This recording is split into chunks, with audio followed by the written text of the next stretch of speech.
We will continue with chapter number 2 from Excel. We were studying about the disability rates. अच्छा, यहाँ पे disability rates में ये मसला है कि ये हम जब एक दफ़ा रीड करते हैं हमें ये सारा एक जैसा लगता है और ये इंपॉर्टेंट भी है, तो इनमें डिफरेंसेस क्या है? ये एक ही बात है तो उसने ये बार बार इस तरह से क्यों बताई है? जो बेसिक डिफरेंस है ना, यहाँ पे उसने बताया हुआ है हमें रेफरेंस के लिहाज से कि कोई बात किसी रेफरेंस से की गई है, कोई बात किसी रेफरेंस से की गई है, बात एक ही है, कान को जहाँ से मर्जी पकड़ लो, बात डिफरेंस रेफरेंस का आ रहा है। इवेंट टाइप इंडिकेटर्स वो है जब हम इवेंट के लिहाज से बात कर रहे हैं कि कौन सा इवेंट जो है तब नहीं हो पा रहा, यानी कि हमने अगर बात की वर्क लॉस डेज की या बेड डिसेबिलिटी डेज की या रिस्ट्रिक्टेड एक्टिविटीज़ के लिहाज से अगर हम बात करें तो वो इंडिकेटर है इवेंट टाइप। और अगर हम मोबिलिटी या एक्टिविटी की बात करें, यानी बेड रेस्ट कितना किया है उस पर्सन के लिहाज से बात कर रहे हैं, तो वो पर्सन टाइप इंडिकेटर्स हो जाते हैं। यहाँ मैंने दो इंडिकेटर्स दो दो मेंशन कर दिए इन दोनों में, और ये एक डिस्टिंक्शन तो हो गई ना इनमें। अब अगर हम ये बात करें सेल्वियंस इंडेक्स की, तो ये क्या होता है? This is life expectancy minus disability free life expectancy, या प्रोबेबल हम इसको कहते हैं बेसिकली। ये डिसेबिलिटी फ्री जितनी लाइफ हम गुजार रहे हैं ना, ये उसके मैयर है basically. This is a measure of active life expectancy. जितनी हमारी लाइफ एक्सपेक्टेंसी है पाकिस्तान में हमने जो रखी हुई है value, that is 67 years for female and 66 years for male. ये आपने याद रखनी है। तो ये 67 ईयर्स सपोज, और अगर हमने यहाँ माइनस करना है डिसेबिलिटी फ्री लाइफ, तो ये माइनस कर दिया तो हमें वो मिलेगा जो उतनी लाइफ जो हमने बगैर डिसेबिलिटी के गुजारी है। अब इसकी डेफिनेशन देख लेते हैं। Probable duration of bed disability and inability to perform major activities. 67 years अगर लाइफ एक्सपेक्टेंसी है सपोज, और हमने ड्यूरेशन जो डिसेबिलिटी की थी सपोज 5 ईयर्स हमने इसमें गुजार लिए हैं, तो ये 62 ईयर्स की जो हमें मिल रही है वो क्या है? सल्वियंस इंडेक्स है, डिसेबिलिटी फ्री लाइफ है या एक्टिव लाइफ है। उसके बाद आता है हेल्थ एडजस्टेड लाइफ एक्सपेक्टेंसी। अब ये क्या है कि इसमें हमने लाइफ एक्सपेक्टेंसी में से माइनस करना है पुअर हेल्थ को। यहाँ डिसेबिलिटी की नहीं बात करें, हम हेल्थ की बात करें, और ये कैलकुलेट होती है एट बर्थ, यानी एक न्यू बॉर्न पैदा हुआ है, फीमेल और मेल से हमें लाइफ एक्सपेक्टेंसी तो मिल गई। अब पुअर हेल्थ के लिहाज से एक एस्टिमेट हम लगा रहे हैं कि उसकी हेल्थ में एडजस्टमेंट जो उसने की है, पुअर हेल्थ में लाइफ गुजारी है, वो निकाल के फुल हेल्थ में उसकी कितनी लाइफ है। अब ये जो सेल्वियंस इंडेक्स था ये है life that is active life की एक्सपेक्टेंसी ये है, और ये है expectancy of life in full health. उसके बाद आता है डिसेबिलिटी एडजस्टेड लाइफ ईयर्स। अब इसमें एक तो हेल्थ की बात की थी ना, यहाँ पे हेल्थ प्लस डिसेबिलिटी दोनों की ईयर्स माइनस करने। सपोज एक बंदे को डायबिटीज़ है, एसिम्प्टोमेटिक फेज गुजरा, ठीक है, उसके बाद जब उसको बहुत मसला हो गया, पुअर हेल्थ में बेड रेस्ट पे इतने दिन गुजारे, आखिरकार उसके कोई लाइक लोअर लिम्ब में आपको पता है सोर्स डेवलप होते हैं, अल्सर डेवलप होते हैं, कट करना पड़ता है, डिसेबिलिटी डेवलप हो गई, एक टांग काटनी पड़ गई।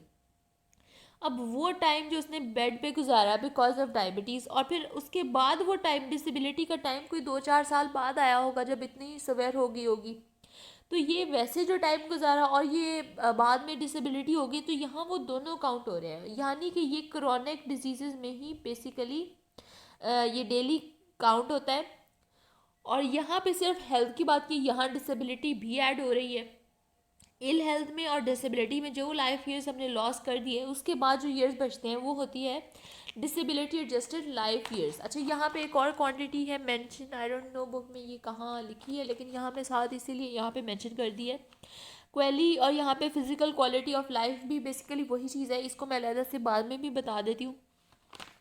यहाँ पे जो क्वालिटी एडजस्टेड लाइफ ईयर्स है ये वो लाइफ ईयर्स हैं जो हमें मिलते हैं ड्यू टू बेटर इंटरवेंशंस और टेक्निक्स जो हमारे अब अवेलेबल है लाइक वैक्सीन्स वगैरह, उसकी वजह से जो लाइफ ईयर्स ऐड होते हैं, या फिर हमारी लिटरेसी रेट की वजह से, इन्फेंट मोर्टेलिटी रेट कम होने की वजह से, सॉरी, हमारे जो लाइफ ईयर्स ऐड हो रहे हैं उसको हम कहते हैं क्वालिटी एडजस्टेड लाइफ ईयर्स। तो ये इनमें अब टर्म्स में आपको कुछ समझ आ गया होगा, ये बिल्कुल माइनर माइनर सी चीज़ें हैं जो इनमें डिफरेंस क्रिएट कर रही है। So this is about the disability rates.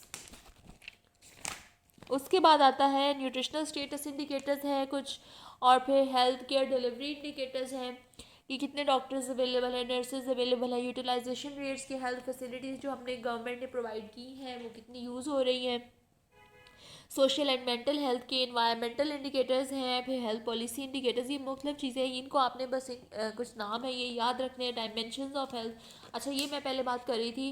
Determinants of health हमने एक स्टडी की है, फिर इंडिकेटर्स ऑफ हेल्थ अलहदा चीज़ है। अब ये याद रखना है, ये नहीं है कि आप हेडिंग्स याद कर लें, ये नहीं पता होगा ये डायमेंशंस कौन सी हैं और डिटर्मिनेंट्स कौन से हैं। अब ये डायमेंशंस कुछ और चीज़ है, physical, mental, emotional, social, spiritual and vocational dimensions of health. इसको एक दफ़ा रीड करना है, हेडिंग्स याद रखनी है। PQLI की हम बात कर रहे थे, अभी मैंने इसको बताया भी है, ये वही चीज़ है।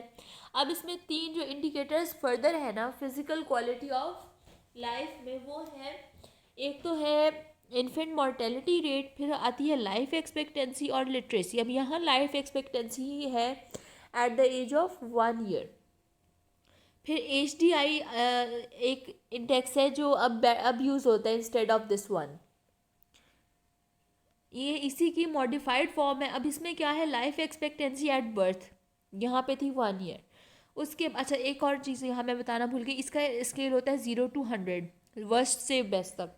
इसका आगे देखते हैं, इसमें नॉलेज है। अब यहाँ पे एक तो स्कूल एनरोलमेंट भी आती है और एडल्ट लिटरेसी भी आती है। फिर आती है ग्रॉस नेशनल इनकम, यहाँ ये तीसरी चीज़ है जो फ़र्क है। अब यहाँ पे स्केल जो है वो है 0 to 100, 0 to 100 इसका स्केल है। यहाँ पे लाइफ एक्सपेक्टेंसी जो है मिनिमम उसकी वैल्यू है 25 ईयर्स से 85 ईयर्स मैक्सिमम। ये दोनों लिटरेसी में है, एडल्ट लिटरेसी और ग्रॉस एनरोलमेंट रेशियो यानी स्कूल में एनरोलमेंट। फिर GDP है। फिर अगर हम इसका इंडेक्स निकाल रहे हैं वो हम कैसे करेंगे, हमारी जो एक्चुअल वैल्यू है माइनस मिनिमम, यानी कि एक्चुअल जो हमारी वैल्यू है और यहाँ पे मिनिमम सपोज ये लाइफ एक्सपेक्टेंसी की है तो 25 ईयर्स है, नीट divided by maximum minus minimum. तो यहाँ पे इसकी वैल्यूज़ बताई हुई है कि अगर हाई है, हम हाई कब कहते हैं जब मोर देन 0.8 हो, फिर 0.5 to 0.79 और 0.5 से less. Millennium development goals and indicators, इनके जस्ट ये मैंने हाईलाइट किए हुए गोल्स ही याद करने और इसमें कुछ भी नहीं करना। This is all about this chapter. I hope so ये कुछ बातें जो हमें मुश्किल लगती हैं अब ये ईजी हो गई होंगी। So keep watching and subscribe.